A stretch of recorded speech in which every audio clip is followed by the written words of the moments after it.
Bonjour à tous, rendez-vous est pris pour le 9e podcast, le podcast numéro 9 après ce déplacement de l'ETG à Valenciennes pour la 11e journée de Ligue 1 et avant le déplacement également à Guingamp, mais cette fois pour le compte de la Coupe de la Ligue.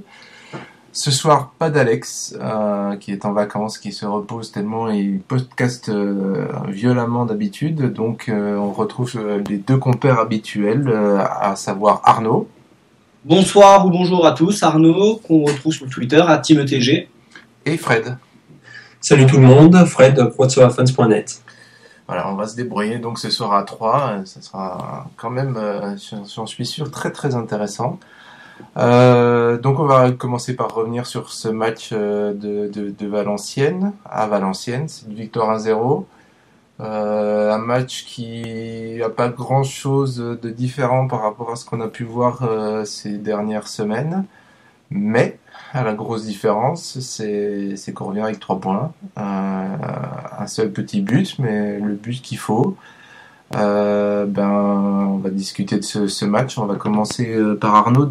D'après toi, qu'est-ce qui, sur ce match, a fait la différence qu'on a pris 3 points et pas 0 ou 1? Alors d'abord, je me souviens que la semaine dernière, on avait parlé d'un match capital qu'il fallait gagner à tout prix. Je pense que là, ils nous ont pris au pied de la lettre. Il n'y a pas eu la manière, mais le résultat. Donc bon. On le prend, je pense que dans cette situation-là, on le prend. Ça a été un match pas facile, comme ce qu'on vit depuis quelques semaines désormais. Après, qu'est-ce qui a fait la différence? Je sais pas. Peut-être de l'orgueil, peut-être de l'envie. On a eu Duprat le fils, qui me semble, avec qui tu as discuté, Yannick, et qui te disait, je sais pas si c'était sur le ton de l'humour ou si c'était vrai, qu'ils avaient passé la vidéo de Bontaz, c'est ça? Oui, je crois pas que ce soit avec moi qu'il ait discuté. Non, c'était avec moi. C'était avec toi, excuse-moi. Il me semblait que c'était avec ETG Block. Non, mais c'était avec toi, excuse-moi. Donc voilà, donc je sais pas si c'était sur le ton de l'humour ou si c'était véridique, mais en tout cas, l'orgueil était là. C'est peut-être ce qui peut expliquer cette différence. Parce que les deux équipes étaient d'un niveau plus que moyen et c'était pas exceptionnel. L'orgueil l'a emporté. En tout cas, Cédric Cambon l'a dit en commentaire après match, comme quoi ils étaient bien au courant, ils en avaient discuté. C'était pas forcément une raison pour laquelle ils se battaient. Ils s'étaient particulièrement battus sur ce match-là, mais en tout cas ils étaient au courant. Ça, y a pas de doute là-dessus. Oui, je pense que ça influe forcément quand on a un actionnaire, un partenaire proche du club qui nous dit le club sera en Ligue 2 la saison prochaine. Je pense que quoi qu'on en dise, ça influe quand même beaucoup les joueurs. Enfin, c'est ce que je pense. Ok. Sur ce point précis, on va en revenir en fin de podcast une fois qu'on aura parlé des deux matchs. Mais effectivement, ça forcément, ça a son importance quand même quoi qu'on en dise. Mais au niveau du jeu, est-ce que tu as vu quelque chose, Fred, toi, que tu as trouvé différent malgré tout et qui te laissait un espoir dans les 80 premières minutes avant le but pour revenir avec un point ou même 3? Alors, dans le jeu, on va quand même pas se mentir, hein, le match a été quand même d'un niveau assez faible. Du côté des deux équipes, c'était quand même pas très reluisant. Après, ça peut se comprendre par rapport au déficit de confiance que peut avoir Valenciennes avec sa position au classement. La nôtre aussi, où on était pas bien depuis 5 matchs, avec en plus les soucis en interne. Maintenant, donc comme l'a dit Arnaud, il y a eu un changement au niveau de l'état d'esprit. On a vu une équipe avec un autre visage que celui qui avait été affiché contre Nantes et Guingamp. C'est ce qui a fait la différence. On a été agressif, même si techniquement il y a eu du déchet. On a compensé par de l'envie et malgré tout, il y a eu quand même, on a réussi à avoir quelques petits enchaînements qui ont été plus nombreux que les autres matchs, même si c'est pas encore, même s'il n'y a pas de quoi pavoiser. Il y avait un peu de mieux dans le côté technique, mais c'était surtout l'envie qui a fait la différence, qui était bien plus présente que d'habitude. Donc ça a félicité, et quand on voit notamment par exemple l'attitude sur le but de Sougou, toute l'équipe va sur lui. Quand on voit à la fin du match avec Pascal Duprat qui est à l'origine du regroupement de tout le staff et ensuite de la communion avec les joueurs et les supporters qui ont fait le déplacement. On voit quand même qu'il y a quelque chose. Il y a peut-être eu un renouveau à ce match, un renouveau qui demandera bien sûr confirmation des Guingamp, mais surtout samedi face à Toulouse. Très bien, ouais. Et Toulouse d'ailleurs, malgré sa très très bonne période, on le disait la dernière fois, 4 matchs gagnés sur 5, on a pris 5 à domicile contre Rennes. Comme quoi vraiment tout. C'est surtout sur ce match, c'est surtout Amada qu'on a pris 5. Ouais. Effrayant, très effrayant. Ouais. Enfin, quoi qu'il en soit, c'est quand même. Le reste de l'équipe n'a pas non plus marqué à domicile, c'est aussi important. C'est vrai. Donc, mais voilà, on peut. Ça va être une équipe assez difficile à voir. On verra ça dans le prochain podcast pour l'avant-match, mais ça va être assez bizarre. Savoir comment va se comporter Toulouse au Parc des Sports dans une semaine.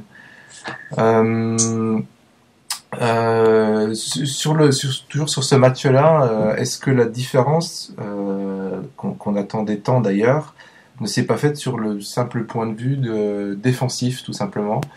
Est-ce que justement les efforts collectifs n'ont enfin pas été faits pour défendre et pour réussir à finir un match sans prendre de but? Et est-ce que c'est pas là que s'est fait la différence? Qu'est-ce que t'en penses, Arnaud? Moi j'ai trouvé que ça a été quand même très compliqué défensivement. Il y a eu de nombreux trous. C'est vrai que comme je l'ai précisé sur Twitter quand j'ai commenté quelque peu le match, il y a eu paradoxalement, c'est sur le côté de Sabali qu'ils ont eu tendance à beaucoup passer, alors que Sabali a réalisé encore une fois un très gros match, je tiens à préciser. Mais c'est passé, il y a eu des centres, il y a eu beaucoup d'approximations côté valenciennois. Donc ils auraient pu marquer, ils ont eu des occasions pour marquer. Donc défensivement, je ne suis pas encore tout à fait rassuré. J'attends la suite, mais c'est pas encore pas ça encore. On peut s'améliorer défensivement. C'est encore un peu fébrile. Ouais, effectivement, moi j'ai vu le match, comme je disais, en différé. Je l'ai revu aujourd'hui en connaissant le score, en connaissant aussi un peu comment ça s'était passé. Et j'ai aussi constaté que finalement Valenciennes avait quand même eu des très très gros ratés. Il y a eu quelques ballons dans les 6 mètres ou pas très loin, sans que ce soit des exploits d'Hansen. C'est plutôt les attaquants de Valenciennes qui ont mis des beaux missiles à très courte distance au-dessus. Et justement, donc, est-ce que justement il faut se dire on n'a pas pris de but, tant mieux, ou alors c'est Valenciennes qui n'a pas été bon, donc c'est pas très reluisant, Fred? Les deux, je pense qu'on a eu une équipe quand même qui était certainement un peu mieux organisée, notamment avec qui ont plus respecté du moins, je pense, les consignes.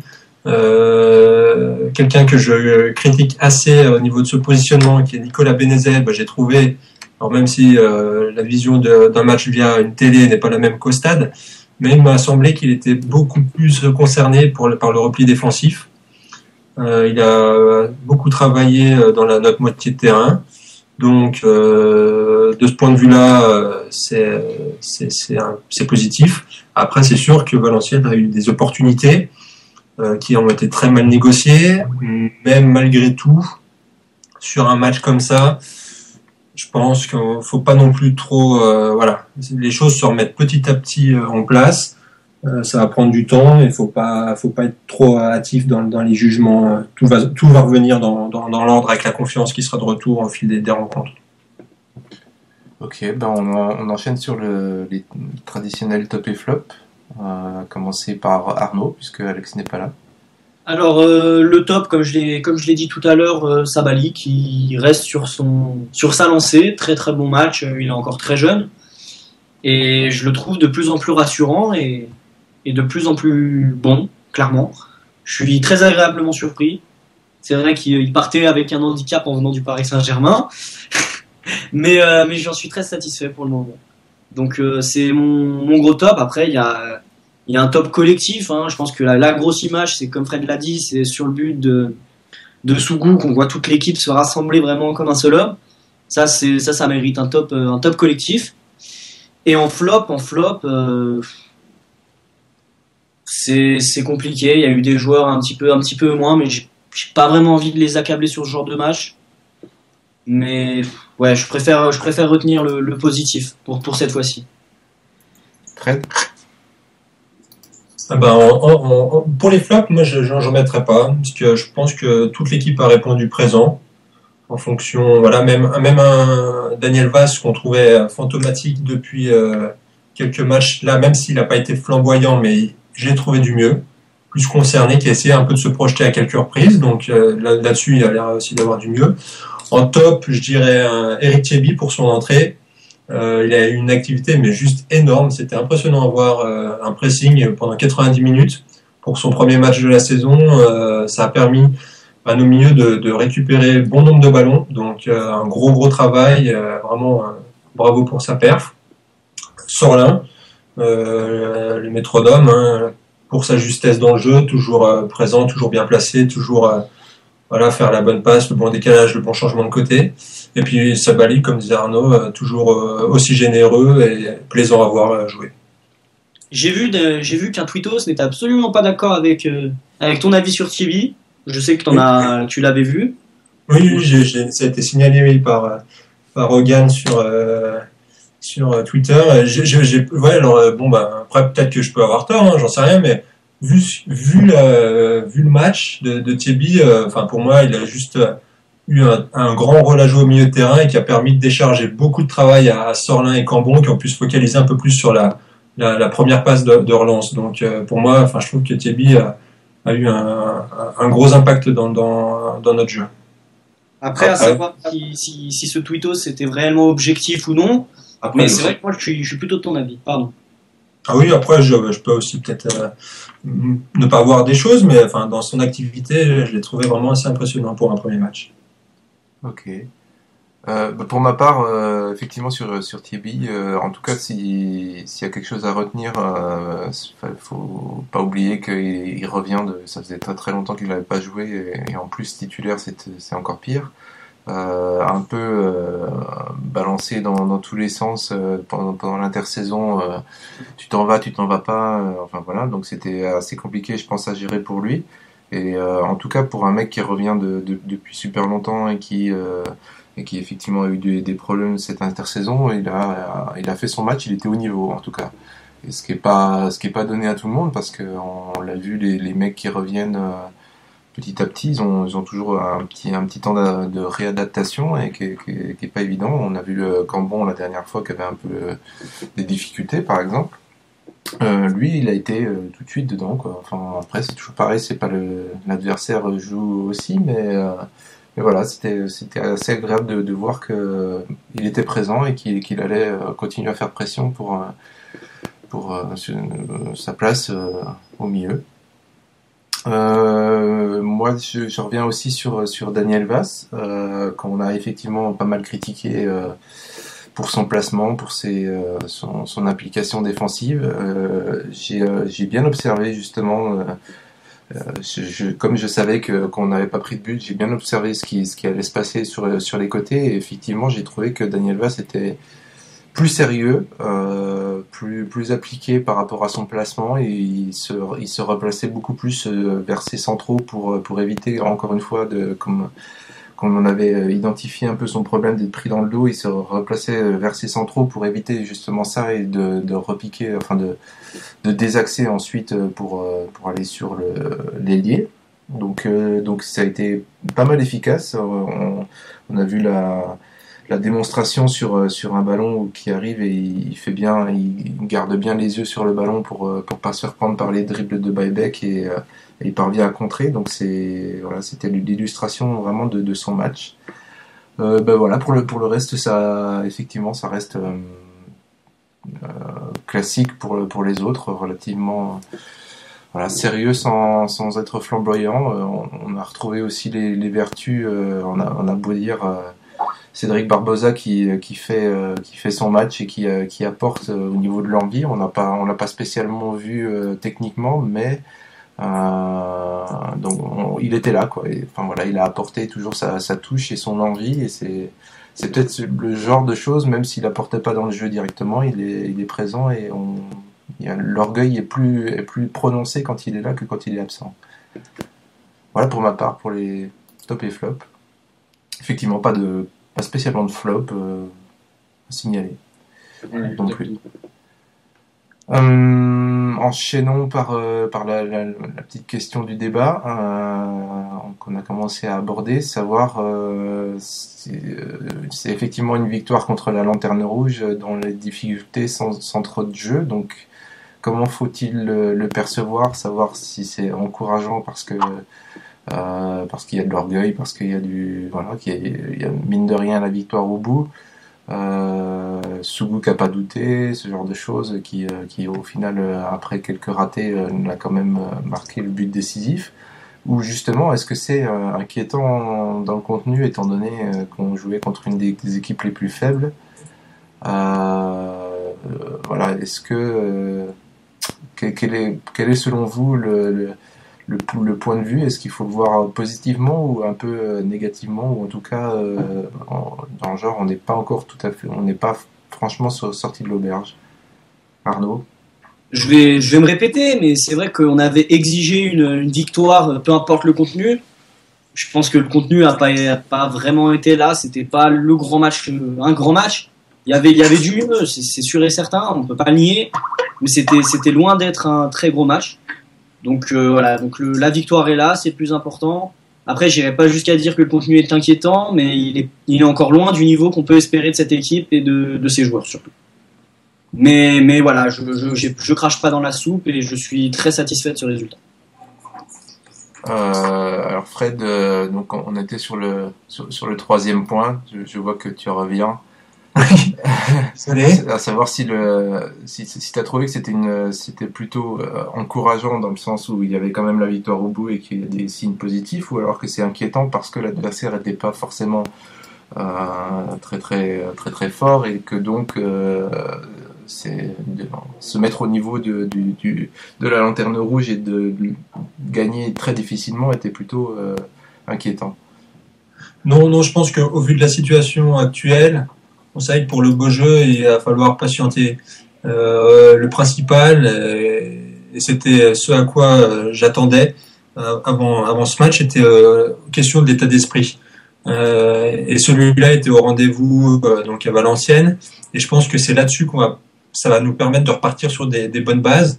Et c'est la confiance qu'on va à nouveau engendrer qui permettra après d'avoir des bonnes prestations auxquelles on a assisté depuis le début de la saison. Donc voilà, se rassurer, retrouver un état d'esprit, là-dessus fonder des... Oh, on a perdu Fred. J'ai cru que c'était moi qui avait encore des soucis de connexion. Non, on a perdu Fred, donc bon, on ne saura pas sur quoi on va fonder. donc voilà.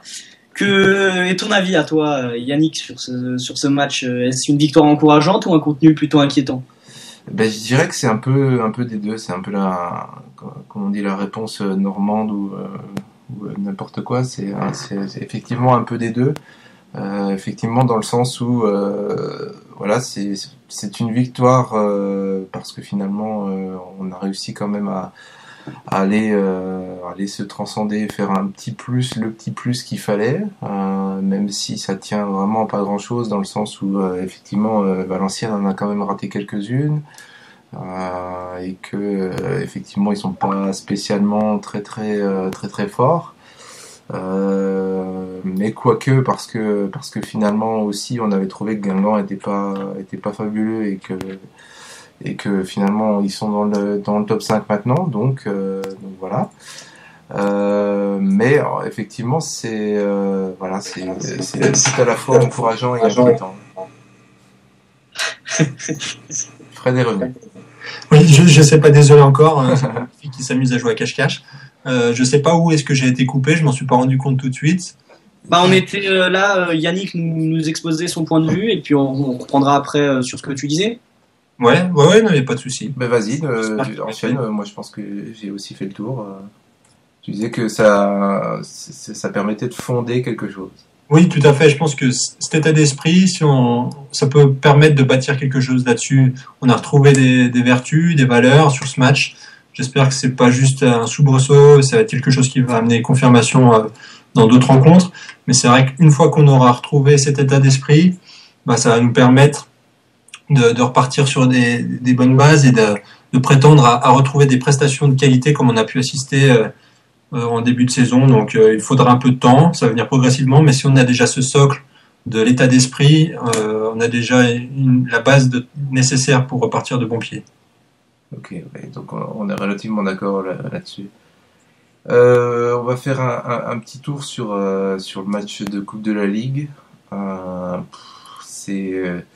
pense qu'il n'y a pas énormément à raconter dans le sens où en plus on vient de les rencontrer, donc voilà, on connaît un petit peu. Et en plus, ça reste un match de Coupe de la Ligue, en tout cas un premier tour de Coupe de la Ligue, donc avec le peu d'intérêt que ça peut représenter, on n'est pas encore assez impliqué dans la compétition pour entrevoir quoi que ce soit. À quoi peut servir ce match, à savoir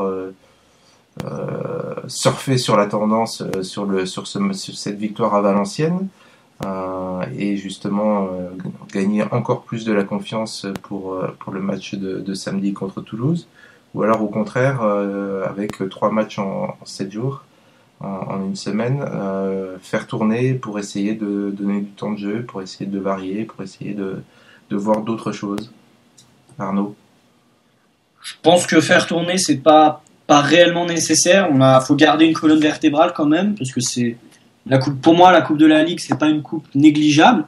C'est vrai que ça permet d'aller très vite, pourquoi pas au Stade de France. Bon, on en est très très loin, mais c'est vrai que c'est une coupe qui en 4 ou 5 matchs te permet de gagner un trophée.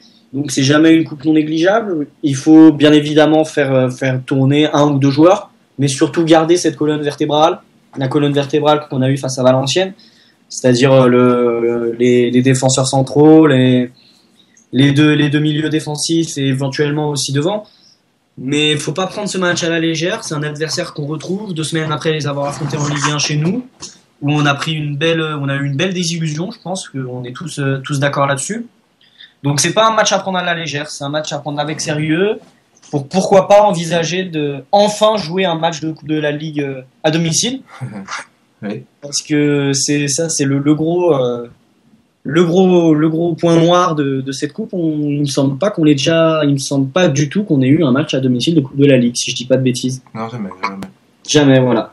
Donc voilà, donc pourquoi pas enfin montrer à son public la Coupe de la Ligue. Et ça va être un match très compliqué. Guingamp fait un très très bon début de saison. Ils ont un stade chaud bouillant avec une très belle ambiance au Roudourou, ou au Roudoudou comme dirait Alexandre qui n'est pas là aujourd'hui. Mais voilà, c'est pas un match à prendre à la légère, ça va être très compliqué, sûrement bien plus compliqué que samedi. Et voilà, si l'envie est là, je vois pas pourquoi on n'y arriverait pas. Je pense que on a les moyens et on a la capacité. Faut savoir, voilà, faut se donner les moyens de ses envies. Donc si l'envie est là, si la hargne est là, si la volonté est là, je pense qu'il y a pas de souci. Après, on a vu notamment, si vous avez suivi le match entre Guingamp et Ajaccio, et notamment, je dis entre Guingamp et Ajaccio, mais ça a été exactement la même chose entre les Croix de Savoie et Guingamp il y a 2 semaines. Cette équipe de Guingamp a une réactivité exceptionnelle. Ils sont capables de mettre 2 buts en quelques minutes, et ils sont capables dans le dernier quart d'heure de pousser et de complètement tuer leur adversaire. Donc ça va être très compliqué. Si les 2 équipes s'impliquent, ça peut donner un très beau match. Donc à suivre, mais surtout ne pas négliger cette coupe. Je pense pas que Duprat soit le genre de personne à négliger cette coupe, hein, je dis pas ça, mais beaucoup de clubs, de grands clubs entre guillemets, ce qui est Lyon, Marseille, Paris, tout ça, ont tendance à dire que cette coupe ne sert à rien. Mais c'est une coupe très intéressante que moi personnellement j'apprécie beaucoup. Et sur le point de vue personnel, qu'est-ce que tu verrais comme changement, comme joueur au repos ou joueur à faire rentrer? Qu'est-ce que je pourrais voir? Pourquoi pas faire jouer un Maxime Blanc ou un Nistor, et peut-être remettre en selle les Reds. C'est des joueurs qui peuvent jouer ce genre de match, mais il faut pas non plus trop déséquilibrer l'équipe. Et faut qu'on garde un socle, le socle, Mongongu Angoula, je pense que faut y garder, faut essayer de. Ils sortent d'un match sans encaisser de but. Donc je pense qu'il faut garder ce socle-là. Après, devant Sougou, Benezé, je pense qu'il faut y laisser aussi. Voilà, pourquoi pas laisser leur chance à Maxime Blanc, remettre peut-être Koné en selle, voilà. C'est des petits changements qui n'affecteront pas le collectif. Alors, Pascal Duprat a dit que son changement de tactique, il était passé en 4-3-3 contre Valenciennes et que c'était pas trop son truc. Donc, est-ce que c'est ce changement de tactique qui a valu la sortie entre guillemets de Koné qu'on attendait en retour? Et est-ce que tu penses, Fred, qu'il faut revenir enfin, de toute façon, a priori, on reviendra en 4-4-2 assez rapidement maintenant que Ruben doit être dispo. Mais est-ce que Koné est voué à sortir de nouveau ou à revenir? Je sais pas, parce que c'est vrai qu'avec Thierry, ils ont globalement un peu le même registre. Hein. C'est des joueurs qui ont beaucoup de vélocité, qui vont courir partout, qui vont aller à la récup. Peut-être que Koné est quand même un peu plus technique que notre ami j'ai des trous de mémoire, Thierry. Donc après, je sais pas, c'est vrai que moi je pensais vraiment qu'on allait retrouver Koné à Valenciennes. Surpris de voir Thierry, mais agréablement au vu de sa prestation. Donc pour ce match-là avec Guingamp, ouais, j'imagine qu'il va peut-être continuer là-dessus avec Thierry, puis faire un petit changement à l'heure de jeu pour Koné. Je sais pas. Après, est-ce que ça va être une autre solution? Est-ce qu'on va avoir un Istor qui va enfin avoir du temps de jeu au milieu de terrain, ou un Maxime Blanc, Quick de Bocara aussi, hein, qui est dans un peu le même registre que Thierry et Koné. Difficile de voir de toute façon, sachant qu'il faut prendre cette rencontre comme même si on y va pour se qualifier automatiquement, c'est un match officiel, il faut surtout la prendre comme une base de travail pour toujours perfectionner les automatismes, toujours essayer de travailler pour le groupe, pour continuer à avoir une homogénéité et puis à trouver des solutions dans le jeu. Donc un peu interrogatif, mais voilà, les Guingamp sans pression, et on verra ce qui se passera. Ok. Oui, effectivement, c'est vraiment le grand luxe de ce match-là, d'autant plus qu'il soit à l'extérieur, c'est que il n'y aura pas une très très grosse déception en cas d'élimination. C'est vrai qu'on sera plus content de voir la suite de ce bon résultat à Valenciennes, plus que la qualification. Vaut mieux que ça joue bien et qu'on soit éliminé de la même manière qu'on a gagné contre Valenciennes que l'inverse, que ça joue très mal et qu'on soit qualifié comme à Valenciennes, comme contre Valenciennes. Pour terminer le dernier sujet brûlant, dont on a déjà un peu parlé là, c'est concernant l'annonce de Monsieur Bontaz sur TV8 Mont-Blanc qui a dit avoir eu au téléphone Franck Ribot et Franck Ribot a donc demandé à Bontaz, tous deux sponsors donc de l'ETG, sponsor majeur, s'il allait le suivre dans son idée comme quoi l'année prochaine il ne serait plus donc sponsor de l'équipe pro. Il faut bien préciser de l'équipe pro et pas forcément du club en entier.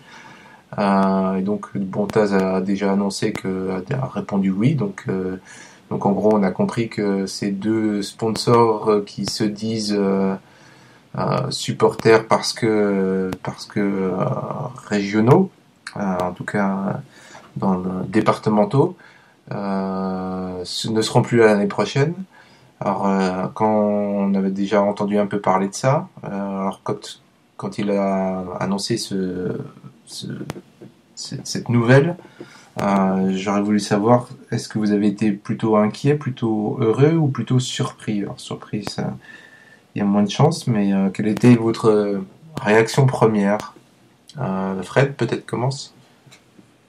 Oui, bah après moi je vais faire un peu le pompier de service parce que j'ai l'impression que depuis cette nouvelle, on a l'impression que le club va disparaître. Donc je pense qu'automatiquement on va avoir droit à des réactions alarmantes dans les prochains jours sur l'avenir du club. On est à deux doigts de retrouver le football amateur dans quelques mois. Je pense qu'a priori si les actionnaires proches de Ribou communiquent dans quelques temps, on peut imaginer que ça va être pour faire peur. On va viser certainement le duo Bakhtiar-Toumba comme responsable de cette situation. On va voir les politiques qui vont à nouveau s'en mêler, comme ils l'ont fait dans leur communiqué qui était ridicule au possible il y a quelques semaines pour que l'opinion publique se rallie à la cause de Ribou. Moi, ce que je vois, c'est qu'on parle d'une somme d'1 million d'euros qui est allouée à la section pro chaque année. Alors c'est sûr que Ribou, avec lui, il a des sponsors qui sont venus uniquement parce que c'était lui à la tête du projet du club et qui vont automatiquement se désengager de celui-ci par solidarité, j'ai envie de dire. Mais on peut aussi légitimement penser que ce départ va pouvoir permettre à d'autres sponsors de rejoindre le club et qui jusqu'à aujourd'hui, n'avaient aucune envie de le faire puisque question visibilité, c'était complètement inexistant. Donc, j'ai envie de dire que l'investissement de Danone par rapport à toutes les retombées qui sont pour elle au niveau du stade. Et Fred est reparti. C'est pas énorme. Allô ? Non, c'est bon, t'es revenu. Ça a coupé à quel moment ? Pas très longtemps, vas-y. D'accord. Oui, donc en fait, voilà, l'investissement de Danone, au final, on pourrait croire que c'est prépondérant parce que on voit que ça dans le nom du club, dans les drapeaux, dans les maillots, mais au final, ça représente pas une somme si élevée. Donc je pense que il y a pas d'inquiétude à avoir plus que ça. Faut voir ce qui peut être proposé dans l'avenir comme nouveau projet et attendre sereinement. Mais aujourd'hui en Ligue 1, je pense que le club a de quoi attirer de nouveaux investisseurs. Ok. On a aussi appris que le sponsor de la Coupe de la Ligue, enfin du maillot pour la Coupe de la Ligue a été choisi. Enfin, c'est un système d'enchères ou de choses comme ça par une société particulière. Et la société, enfin le sponsor qui a gagné cette enchère, c'est Danette. Donc à prendre quasiment dans la même semaine que Monsieur Ribou en a marre d'être sponsor et finalement je mets un peu plus d'argent pour être sponsor. C'est pas super cohérent. Mais quelle était ta réaction Arnaud à l'annonce du départ de Danone? Alors comme Fred l'a parfaitement dit, je pense pas que ce départ-là remette en cause la pérennité du club. Mais voilà, moi j'ai été j'ai presque envie de dire choqué par les déclarations de ce monsieur Pontaz sur TV8 Mont-Blanc. J'ai trouvé ça complètement ahurissant. Je ne pensais pas que c'était possible de dire ça à la télévision. Bon, on sait que TV8 Mont-Blanc c'est pas un média d'influence, mais c'est quand même, moi je sais pas ce que vous en avez pensé vous, mais j'ai trouvé ça scandaleux de balancer des mots comme ça à la télévision. Non seulement, et en plus on est très loin des grandes chaînes, comme je l'ai dit. Le journaliste n'a absolument pas cherché à fouiller, il a absolument pas, c'est lui qui balance les infos comme ça à son bon vouloir. Voilà. Donc, je sais pas jusqu'où je peux aller dans mes propos, parce que j'aurais beaucoup de trucs à dire là-dessus. J'ai trouvé ça scandaleux. Je ne sais pas ce que ce bonhomme venait faire là et comment est-ce qu'il peut sortir que le club sera en Ligue 2 la saison prochaine parce que monsieur décide de ne plus investir dans le club. Voilà, là je parle de l'intervention, je parle pas des répercussions de la sortie du groupe, mais son intervention, j'ai trouvé ça grotesque, j'ai trouvé ça scandaleux, un manque de respect total envers le club et envers toutes les personnes qui sont proches plus ou moins du club. Donc ça passe par les joueurs, par les autres actionnaires et même par les supporters. C'est un manque de respect, c'est presque un mépris total pour l'ensemble du club et toutes les personnes qui en sont proches. Moi, j'ai envie de faire un peu le parallèle avec Monsieur Nicolin de Montpellier. C'est un cas un peu différent dans le sens où il est président et il a poussé ce club, etc. Il a mis beaucoup d'argent. Mais sur sa casquette en fait de sponsor, puisque c'est lui qui apporte de l'argent, mais aussi en tant que sponsor avec sa société personnelle. Voilà, lui se présente comme un supporter de ce club-là, et donc on doit pouvoir trouver d'autres exemples dans d'autres clubs, mais c'est le premier qui me vient. Il est donc supporter de ce club-là, il le dit fièrement, et à ce titre, il met de l'argent dans ce club-là. Et il y a quelque temps, voilà, c'est Monsieur Ribou et Monsieur Bontaz se présentaient un peu comme ça. Voilà, on est des sociétés de Haute-Savoie, on a envie de soutenir les sports et les sportifs de Haute-Savoie, les clubs de Haute-Savoie. Donc c'est pour ça qu'on est sponsor. C'est un peu une présentation qu'il faisait ou qu'on en avait. Et aujourd'hui, on s'aperçoit que voilà, ils sont un peu contrariés. Enfin, ou en tout cas, il y en a un qui est contrarié. Donc, comme l'autre est un peu son copain, il est aussi contrarié. C'est par effet de fil en aiguille. Et donc voilà, on est contrarié. Donc on s'en va et puis on annonce après nous le déluge. Voilà, j'ai pas trop l'impression que ça soit une attitude de supporter, ça.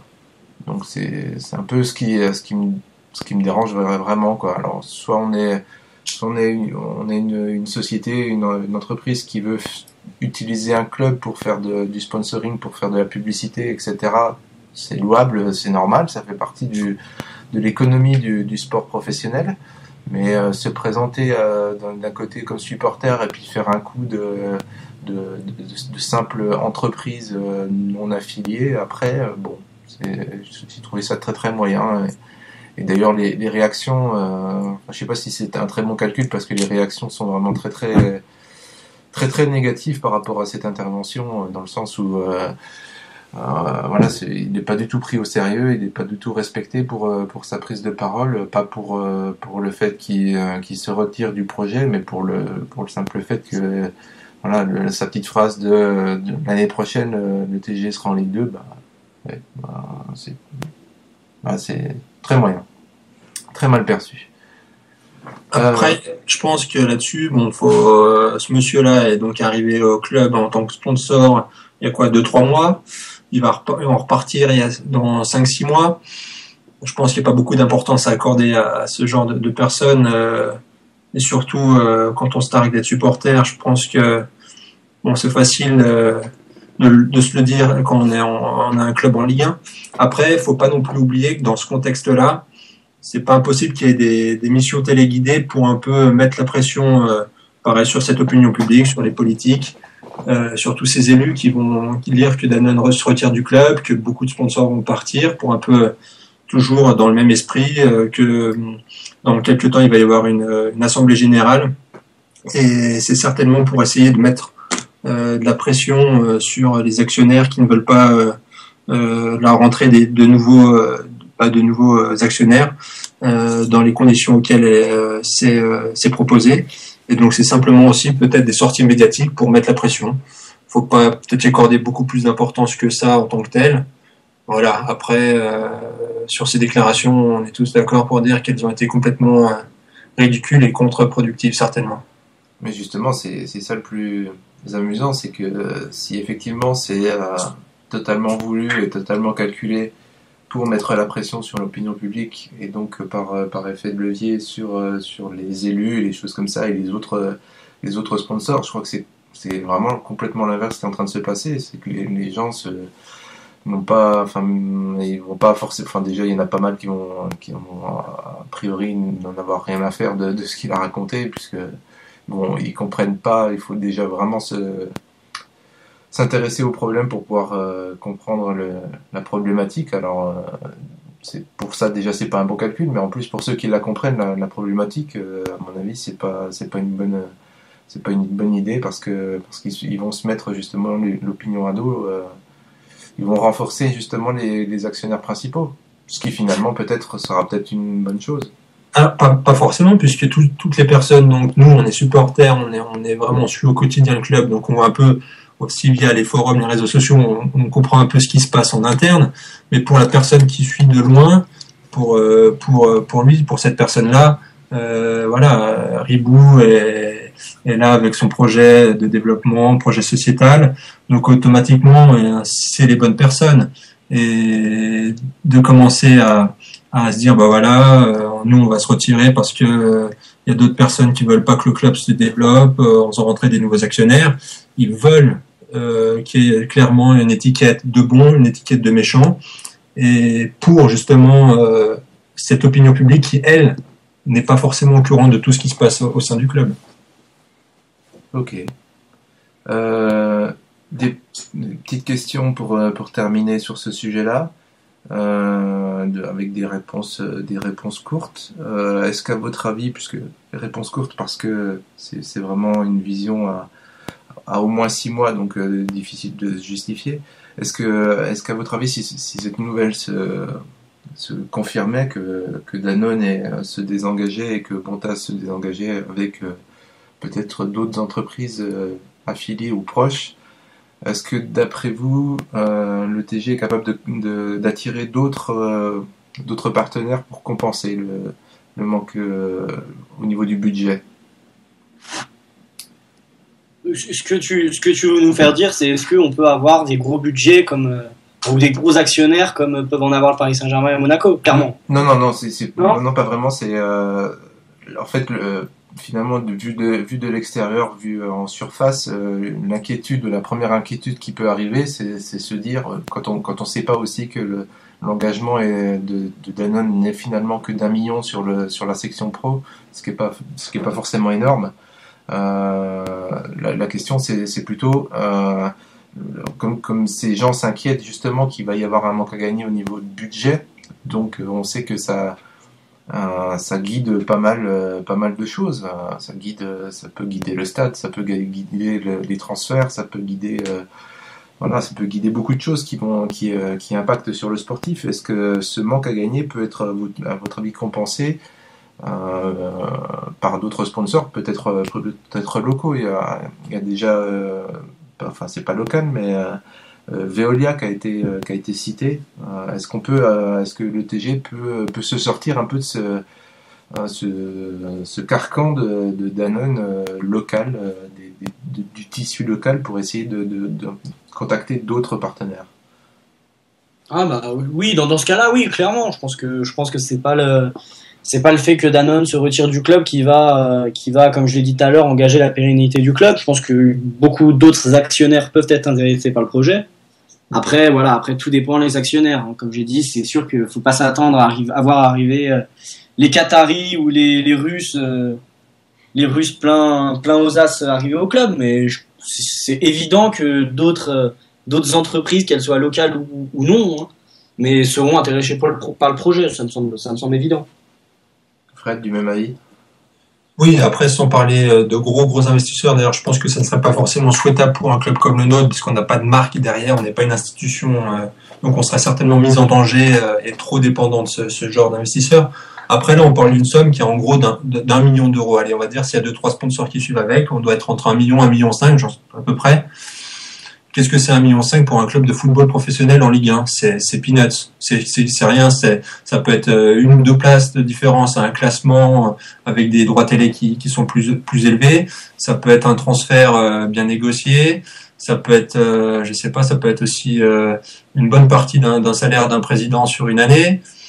Donc cette somme peut être largement comblée sans forcément avoir besoin de nouveaux investisseurs. Après, c'est pour ça que il n'y a pas de quoi s'alarmer sur la situation. Alors justement, tu as commencé à parler du président. Est-ce qu'à votre avis, ce retrait de ses sponsors peut et aura une incidence sur le président du club?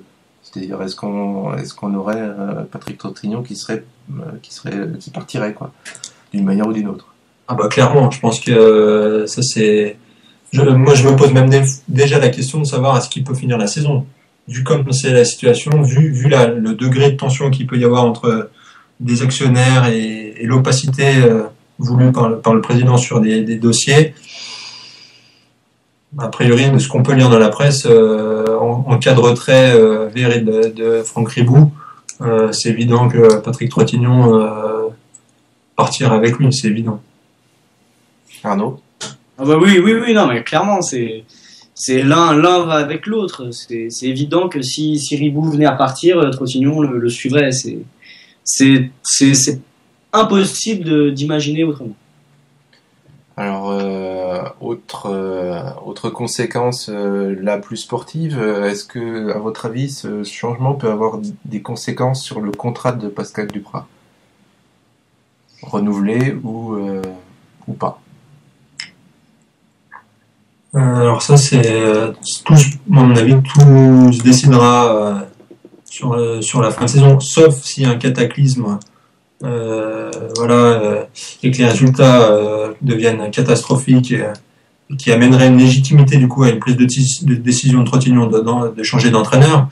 Mais si sportivement on reste à ce niveau-là toute la saison, automatiquement rien ne sera pris d'ici la saison 2014-2015. Oh. Oui, non, bah oui, ça va être, c'est moins évident, mais personnellement, je pense pas que ça ait une influence, du moins une influence directe avec le contrat de Pascal Duprat, où j'ai pas l'impression que l'un ait une influence sur l'autre. Je ne pense pas. Je pense que Duprat, il est ancré dans le club depuis bien longtemps, bien des années, bien avant Ribou, et qu'il le sera bien après. Ok, pour finir, la deuxième question qui fait partie des inquiétudes, enfin des premières préoccupations à cette nouvelle-là parmi les supporters, c'est est-ce que ça peut avoir une incidence sur les choses visibles du club, c'est-à-dire son nom et ses couleurs de maillot? Alors, Fred, tu veux prendre la parole? Vas-y. Alors, mon cœur dit oui, ma raison dit non. Je pense qu'aujourd'hui, le club est connu comme étant les Vieux-Antoine-Gaillard, que c'est la création d'une image, et ça va être compliqué. Après, on l'espère tous. Pourquoi pas sur les maillots? Après, sur le nom du club, j'en suis un petit peu moins sûr. Après, l'espoir fait vivre, on peut toujours l'espérer, moi je l'espère. Mais c'est quelque chose qui est compliqué pour l'image du club, qui commence à faire, après 3 saisons en Ligue 1, qui commence à se faire un nom, et ce serait clairement repartir à zéro. Ce serait un choix à faire.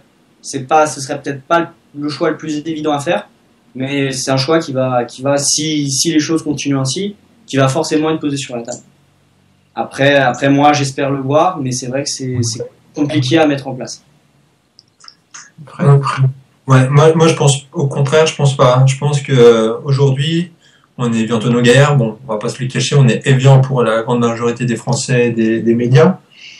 On repose sur quoi? On repose sur une marque identité zéro, quoi. On repose sur du fictif pour moi. Ça ne représente rien. Personne s'identifie à une marque. Donc si Danone retire ses sous pour la section pro, moi je vois qu'il n'y a aucune raison pour qu'on garde le naming Évian. Je ne vois aucune raison pour qu'on ait toujours du rose et des montagnes bleues sur nos maillots, sur nos drapeaux.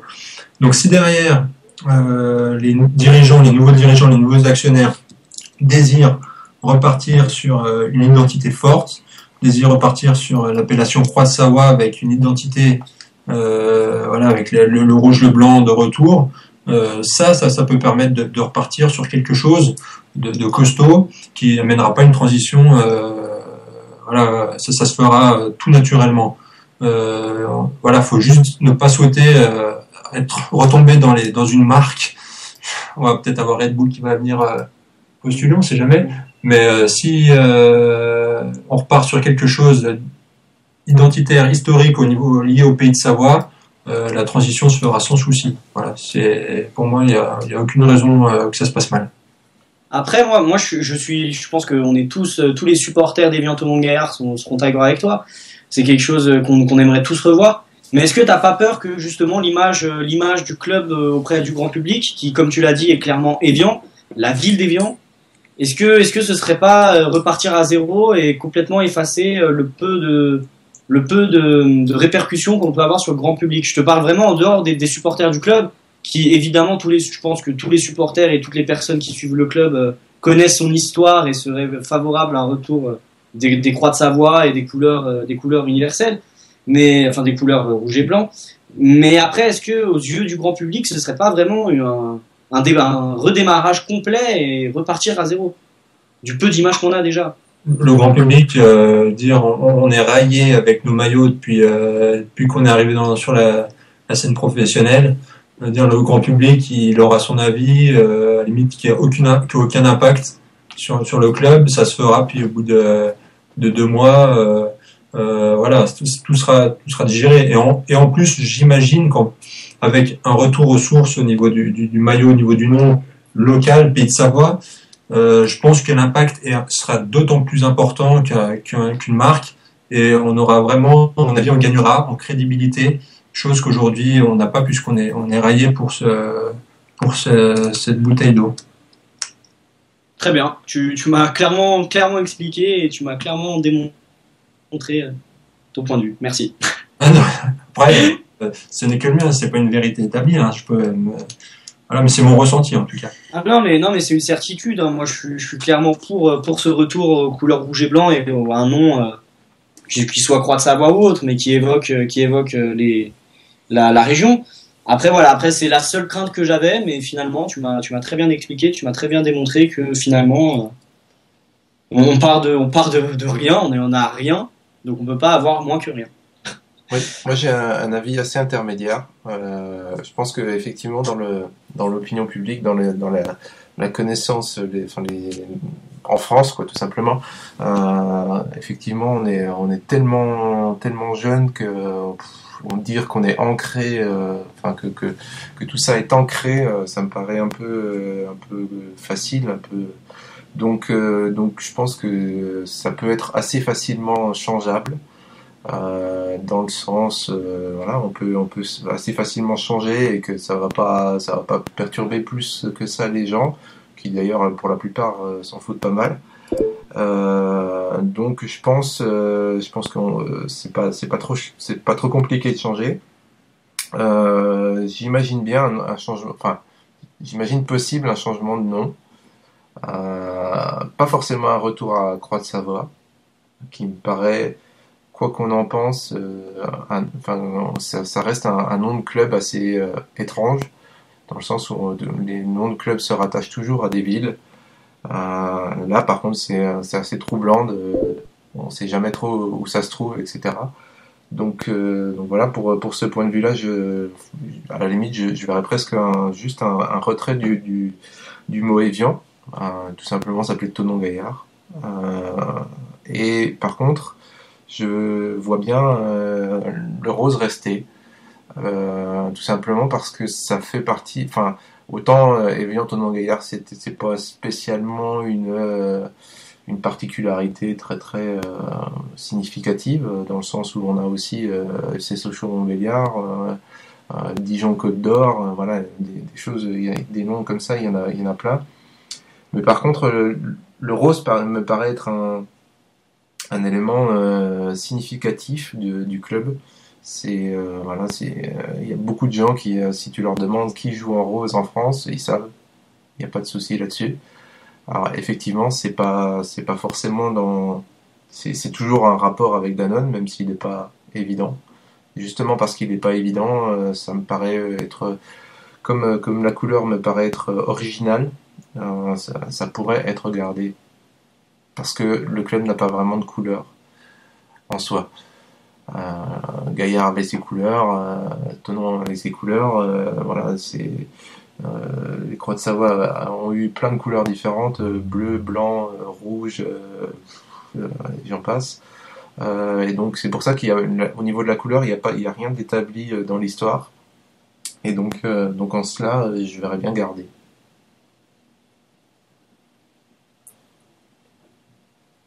Vous êtes parti ? Non, après, à vrai dire, moi, c'est vraiment quelque chose les couleurs d'un maillot, je suis quand même assez attaché à ça. Et pour moi, enfin, c'est même avec Evian, enfin, ça, c'était déjà quelque chose qui avait du mal à passer. Après, je pense que du rouge, du blanc, avec le blason des Pays de Savoie, ça aurait quand même un impact énorme. Et là où en plus les gens peuvent s'identifier et se dire voilà, je suis de Cluse, mais ça me représente, je suis de Chambéry, ça me représente, je suis d'Annemasse, ça me représente.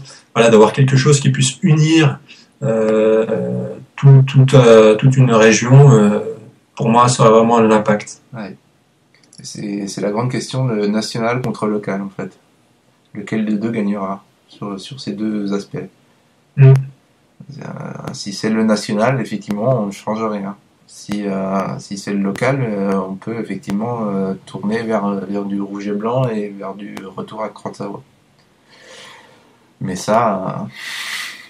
on n'en est encore pas là.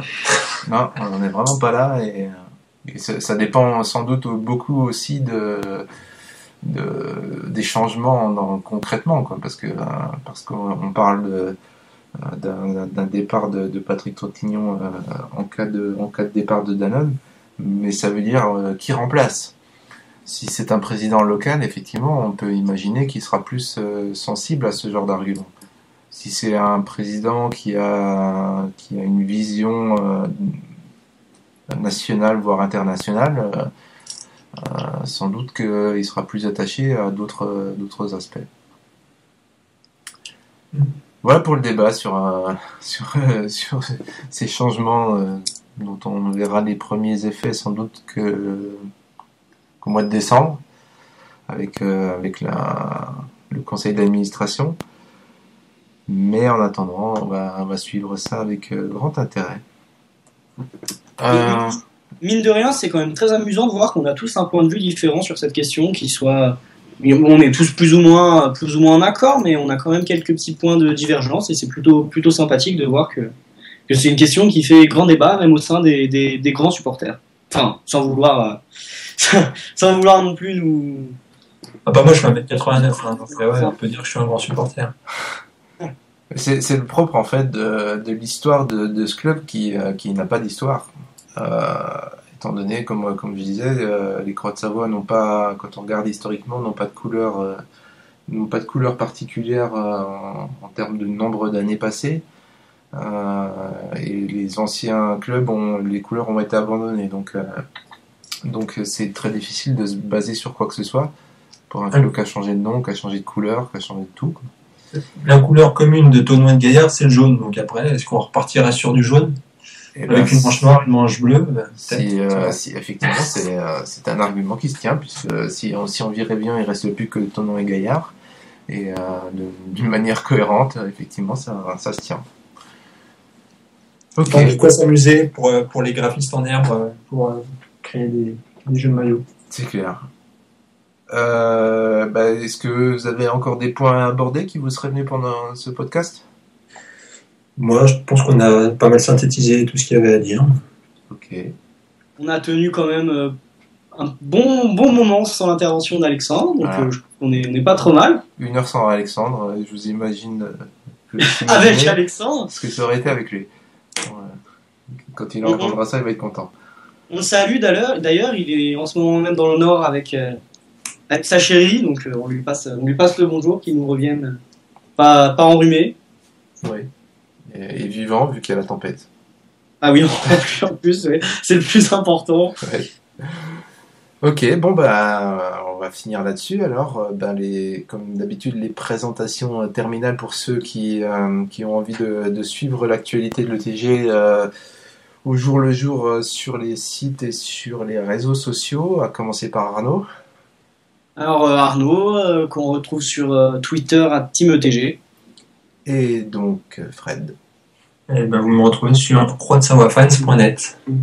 Voilà, déjà largement de quoi faire en termes d'actualité et surtout, comme d'habitude, n'hésitez pas à rentrer dans le débat si vous avez envie d'intervenir, de poser des questions, de lancer des idées de débat, quoi que ce soit, de réagir à ce qu'on a dit, si on a dit des bêtises, si vous avez un avis différent, si quoi que ce soit, c'est toujours intéressant de voir l'opinion de tout le monde. Donc voilà, normalement un autre podcast après Guingamp et avant Toulouse, milieu de semaine, jeudi, il sera enregistré, donc vous l'aurez avant le week-end. Eh bien, ciao à tout le monde. À bientôt! Salut!